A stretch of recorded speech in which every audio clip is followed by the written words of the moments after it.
మకర రాశి ఫలితాలు 2025 సంవత్సరం మకర రాశి జనవరి నుంచి డిసెంబర్ వరకు మకర రాశి వాళ్ళకి ఏ విధంగా ఉంటుంది. మకర రాశి అంటే ఏ నక్షత్రాలు వస్తాయి?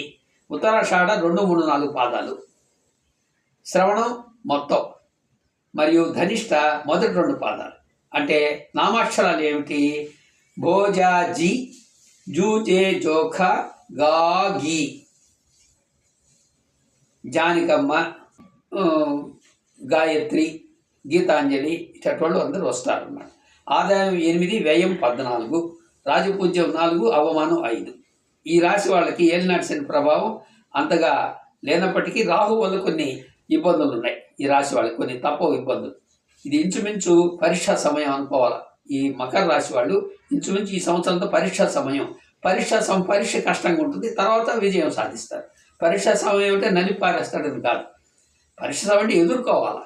పరీక్ష ఎదుర్కొంటేనే కదా విజయం వస్తుంది. అట్లా ఆలోచిస్తూ పోవాలి. మా పరీక్ష సమయం మనం మునిగిపోయినాం అనుకోవద్దు. ఏది మాట్లాడిన తగువులు వస్తాయి. అందువల్ల ఏం చేయాలా? మౌనంగా ఉండడం అలవాటు చేసుకోవాలి. వీళ్ళంతా తక్కువ మాట్లాడు. వాళ్ళు ఎదుటి వాళ్ళు రెచ్చిపోయి మాట్లాడినా మనం తగ్గి ఉంటే, ముఖ్యంగా ఈ రాశి వాళ్ళు ఈ సంవత్సరం బాగుంటుంది, గట్టెక్కతారు. ఏది మాట్లాడే తగువులు వస్తాయి కాబట్టి ఈ సంవత్సరం అంతా సామాన్యంగా ఉంటుంది. ఆదాయం వ్యయం అంతా, లాభం నష్టం అంతా తూకం వేసినట్టు సరి సమానంగా ఉంటాయి. కాబట్టి జాగ్రత్తగా ఉంటే మంచిది. జాగ్రత్తగా ఉంటే ఎక్కువ నష్టపోదు. ఆదాయం వచ్చినా మంచినీటితో పాటు ఖర్చు అయిపోతుంది. ఆదాయం వచ్చి 8, వ్యయం 14, రాజపూజ్యం 4, అవమానం 5. కనుకనే కొంచెం జాగ్రత్తగా ఖర్చు విషయంలో కూడా జాగ్రత్తగా ఉండాలి. గృహాల్లో పుణ్యకార్యాలు ఆచరిస్తారు.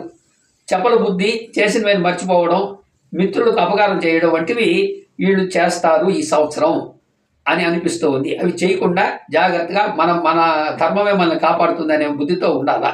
చపల బుద్ధి పెట్టుకోవద్దు, చేసిన మీద మర్చిపోవద్దు. మేలు చేసిన వాళ్ళని గుర్తు పెట్టుకుని దండం పెట్టి నేర్చుకోవాలి. అందుకని మర్చిపోవద్దు. అటువైపు తిరుగుతూ చూస్తూ ఎదురు పడితే మాట్లాడకుండా వేరే విధంగా పోయి అట్లా చేయకూడదు. అవి మళ్ళీ మనకి పాపానికి సూచనగా ఉంటుంది. అప్పుడు అవమానం జరిగేందుకు అవకాశం ఉంది. భార్య వల్ల కలిసి వస్తుంది. అనుకోని విధంగా ప్రమాదాలు ఏర్పడే సూచనలు ఉన్నాయి. భార్య వల్ల బాగా కలిసి వస్తుంది. అనుకోని విధంగా ప్రమాదాలు ఏర్పడే సూచనలు కొన్ని ఉన్నాయి. కాబట్టి జాగ్రత్తగా వాహనాలు నడపడం, వాహనాలు మీద ప్రయాణం చేయడం అనేది జాగ్రత్తగా చేయాలి. పాదాలకి శిరస్సుకి సంబంధించిన రోగాలు వచ్చేదానికి అవకాశాలు ఉన్నాయి. శిరోభారం, తలనొప్పి, పాదాలు దెబ్బలు తగలడం. షుగర్ వాళ్ళు అయితే ఇంకా జాగ్రత్త. పాదం చిన్న దెబ్బకి కాళ్ళు తీసేస్తుంటారు. షుగర్ వాళ్ళకైతే ఇంకా జాగ్రత్తగా ఉన్న పాదాలు, శిరస్సు అంటే ముఖ్యమైన అవయవాలు అవి. రాజకీయ నాయకులకి పట్టిందల్లా బంగారం, వాళ్ళకి మాత్రం పట్టిందల్లా బంగారం బాగా లాభదాయకంగా ఉంటుంది. ఏ పార్టీ మారినా ఎక్కడున్నా రాణిస్తారు ఈ మకర రాశి వాళ్ళు. వ్యాపారస్తులకి లాభం బాగా ఉంటుంది.